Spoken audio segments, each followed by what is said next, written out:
Banyak negara yang sangat tertarik untuk menempatkan pangkalan militer di salah satu lokasi paling strategis di planet ini, sehingga ada daftar tunggu untuk negara lainnya yang ingin bergabung. Militer Prancis, Arab Saudi, dan Jepang telah bekerja sama dengan Amerika Serikat untuk membangun pangkalan militer di sini. Namun, yang lebih menarik, Tiongkok juga ikut serta, dan hanya berjarak beberapa kilometer dari pangkalan Amerika. Tidak ingin ketinggalan, India dan Rusia juga tertarik untuk bergabung. Tempat ini jauh lebih kecil dibandingkan dari negara Afrika lainnya. Luas wilayah hanya setengah dari Denmark dan luasnya hampir sama dengan New Jersey, Amerika Serikat. Lahannya juga 90% gurun pasir, dan 77% dari penduduknya tinggal di daerah perkotaan. Djibouti menawarkan posisi yang sangat strategis bagi militer asing untuk melindungi kepentingan dagang mereka. Lihat saja, perdagangan apapun yang berasal dari Eropa ke Asia, atau sebaliknya, melewati terusan Suez dan sebagian besar akan melewati jalur Bab el-Mandeb sepanjang 25 km di Laut Djibouti. Pada masa itu perompak Somalia merupakan bahaya serius bagi kapal dagang, sehingga Djibouti menawarkan lokasi yang sempurna bagi militer asing untuk berpatroli di kawasan tersebut, yang bertujuan untuk melindungi kapal pedagang yang melintasi Laut Merah hingga Teluk Aden. Djibouti adalah negara yang pernah menjadi kolonial Prancis pada tahun 1883. Negara ini memberikan wilayah penting bagi Prancis yang terjepit antara wilayah kolonial Inggris dan Italia. Djibouti sangat strategis bagi Prancis untuk mencegah Inggris mendominasi Laut Merah, terutama setelah membangun terusan Suez yang baru, yang dapat mempercepat perjalanan antara Eropa dan Asia.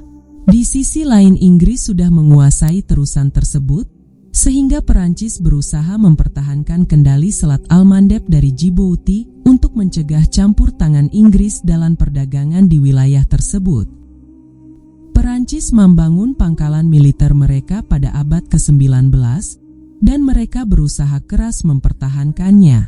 Meskipun terjadi gelombang dekolonisasi pada tahun 1960 sampai 1970, Presiden Prancis Charles de Gaulle melihat Djibouti sebagai lokasi strategis untuk jaringan pangkalan militer yang dapat memperkuat negara tersebut.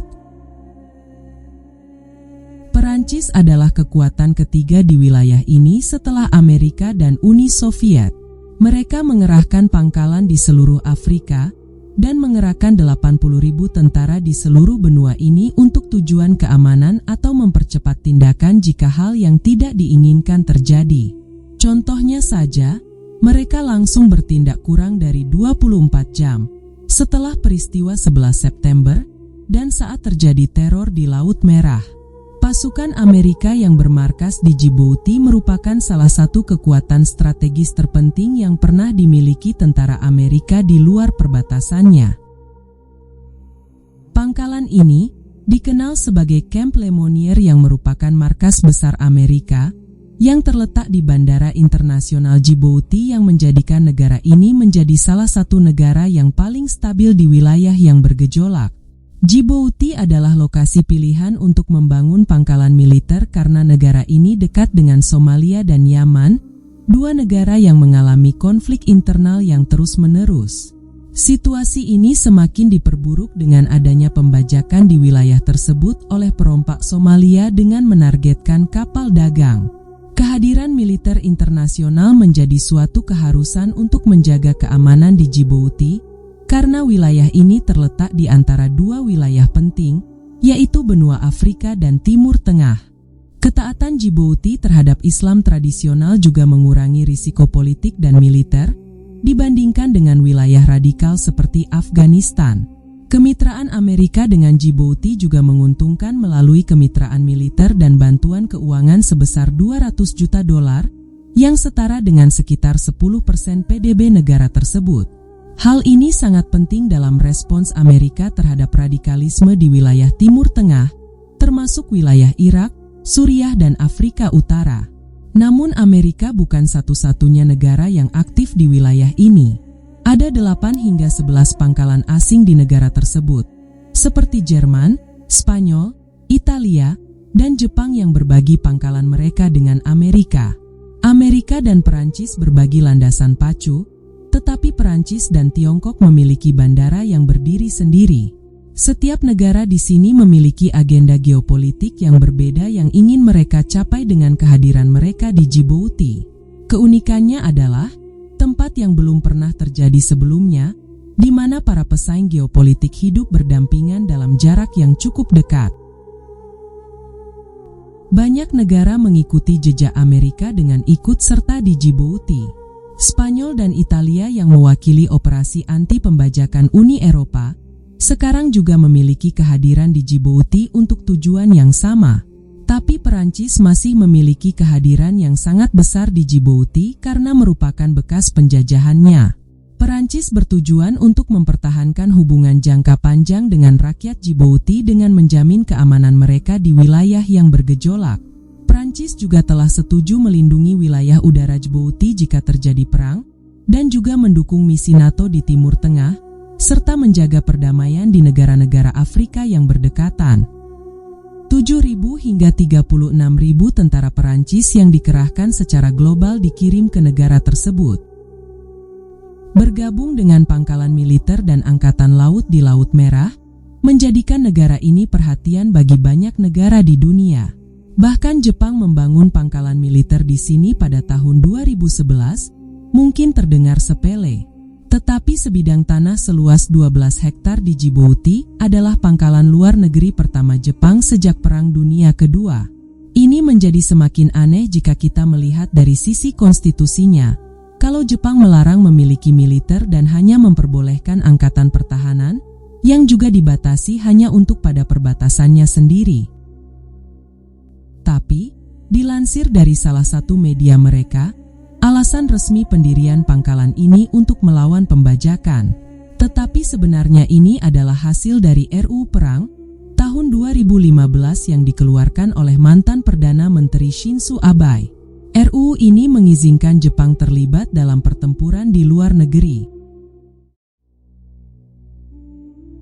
Jepang menyebut pangkalan ini sebagai pusat misi penjaga perdamaian dan pusat pasokan dan informasi untuk membantu sekutu mereka. Jepang telah meningkatkan pendanaan dan kemampuan militernya dari pangkalan ini. Sekarang mereka dapat melakukan operasi militer di zona konflik di Sudan Selatan dan Somalia. Namun, sebagian masyarakat Jepang tidak mengetahui bahwa Jepang akhirnya dapat mengerahkan pasukan negaranya. Mereka bahkan dapat mengirim kapal induk canggih ke Hokkaido, Okinawa, dan bahkan Djibouti. Apa yang diharapkan oleh Djibouti dalam hal ini? Strategi ini memungkinkan negara kecil dan rentan konflik seperti Djibouti untuk mempertahankan kemerdekaan dengan bernegosiasi dengan negara-negara yang lebih besar. Negara-negara lain mengambil contoh dari Djibouti dan tetangganya Ethiopia saat pecahnya perang antara Ethiopia dan Eritrea pada tahun 1998. Djibouti terpaksa mengurangi jumlah perdagangan dengan Ethiopia yang merupakan salah satu sumber kehidupan bagi negara tersebut. Namun Djibouti masih sangat bergantung pada Ethiopia sebagai mitra dagang dan transportasi. Salah satu contohnya adalah terminal minyak Horizon di Duralei. Perusahaan pelayaran berbasis di Dubai mendapatkan kontrak 30 tahun pada tahun 2006 untuk membangun terminal ini yang dapat menangani kontainer kargo, ternak dan bahkan minyak. Pelabuhan baru ini membawa kemakmuran dan aktivitas ekonomi yang lebih tinggi ke Djibouti dan wilayah Afrika Timur. Negara kecil ini takut akan radikalisme Islam dan ingin mempertahankan otonomi mereka. Oleh karena itu mereka mengundang kekuatan asing untuk membangun kekuatan militer di sana. Kehadiran militer asing dan jaringan perdagangan yang besar akan menjadi ancaman bagi siapapun yang mencoba menyerang pangkalan militer asing di sini. Selain itu, pangkalan ini juga membayar lebih dari $200 juta setiap tahun untuk Djibouti, dengan sumbangan sekitar $30 juta dari Amerika Serikat.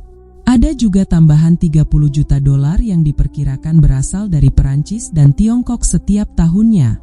Banyak sumber mengatakan sepertinya Djibouti sedang jatuh ke dalam perangkap hubungan kolonial yang baru. Namun Presiden Djibouti Gulai tampaknya tidak berpendapat demikian. Ia mengaku memiliki visi untuk mengubah Djibouti menjadi the next Singapore berikutnya.